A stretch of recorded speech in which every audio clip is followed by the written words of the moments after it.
wabarakatuh. Selamat pagi anak-anak. Hari ini kita akan belajar Assalamualaikum warahmatullahi wabarakatuh. Anak-anak, selamat pagi. Ketemu lagi sama Ibu hari ini. Ibu akan bahas materi di bab 2. Nah, kita akan bahas apa? Kita akan bahas interaksi sosial. Nah, di bab ini nanti kita akan bahas apa sih syarat-syaratnya interaksi sosial, pengertiannya apa. Terus nanti kita juga akan bahas lembaga-lembaganya seperti apa, termasuk juga fungsi dan jenis dari lembaga tersebut. Yang pertama kita bahas tentang pengertian interaksi sosial.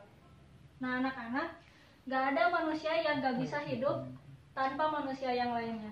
Setiap manusia membutuhkan bantuan dari manusia lainnya. Misalnya nih, pas kita lahir ya, kita lahir nggak bisa ya makan dan minum sendiri, butuh bantuan dari ibu kita juga ayah kita. Kalau misalnya nggak ada mereka, kita nggak akan bisa makan dan minum dan tumbuh seperti sekarang. Makanya kita nggak bisa lepas dari orang lain. Nah, itu waktu kita bayi. Termasuk ketika teman-teman nanti sekolah ya, kalian sekolah, masuk sekolah, kalian juga ada interaksi dengan teman-teman. Jadi kalian tetap butuh dengan manusia lainnya. Terus misalnya kalau sudah dewasa, kalian masuk kantor, ada teman seprofesi, sepekerjaan. Nah, di situ juga kalian akan ada yang namanya interaksi. Nah, manusia itu juga disebut sebagai makhluk sosial karena dia punya yang namanya gregariousness. Nah, gregariousness ini adalah naluri di mana kita ini nggak bisa lepas dari manusia lain. Jadi manusia itu selalu pengen berkumpul dengan manusia yang lainnya, bisa ngobrol, terus misalnya melakukan kegiatan yang lainnya, dan banyak kegiatan yang dilakukan dengan manusia lainnya. Jadi ingat ya, gak ada manusia yang gak bisa lepas dari manusia lainnya. Jadi harus tetap bersama-sama dan harus ada interaksi antara satu manusia dengan manusia lainnya. Kalau kita meninggal misalnya, emang ada ya, kalau misalnya kita meninggal kita kain kafanin sendiri, kita kubur sendiri.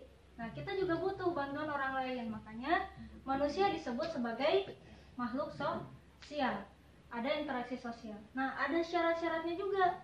Jadi kalau kalian misalnya ada interaksi sosial, kalau misalnya nggak ada timbal balik, berarti itu bukan interaksi sosial. Misalnya nih, kalian nanya sama teman kalian, hari ini pelajaran apa? Terus teman kalian nggak ngejawab. Nah, berarti itu bukan interaksi sosial karena tidak ada timbal balik. Selain itu, ada juga cirinya. Misalnya, ada suatu tujuan tertentu yang dibahas. Misalnya ketika kita ngobrol sama teman kita menanyakan pelajaran tentang hari ini, ada tujuannya. Kita membahas tentang pelajaran, itu tujuannya. Kalau kita ngobrol nggak ada tujuannya, kita nggak tahu mau ngobrolin apa. Nah, di situ nggak ada yang namanya interaksi sosial, gitu. Jadi harus ada timbal balik ya kalau ngobrol. Selain itu, dari interaksi sosial itu juga ada misalnya kita melihat perilaku seseorang. Misalnya dari responnya, respon perilaku misalnya. Kalau misalnya dari perilaku kita ketika ngobrol ya, itu ada perilaku yang kita lihat, misalnya respon orang itu terhadap kita. Dengan misalnya seseorang kita tanya gitu ya, kamu udah makan belum? Nah, ini termasuk dari respon perilaku. Ada respon. Kalau misalnya nggak ada respon, ya itu bukan interaksi sosial. Jadi ingat, harus adanya timbal balik. Itu tentang interaksi sosial ya. Udah ngerti tentang materi interaksi sosial?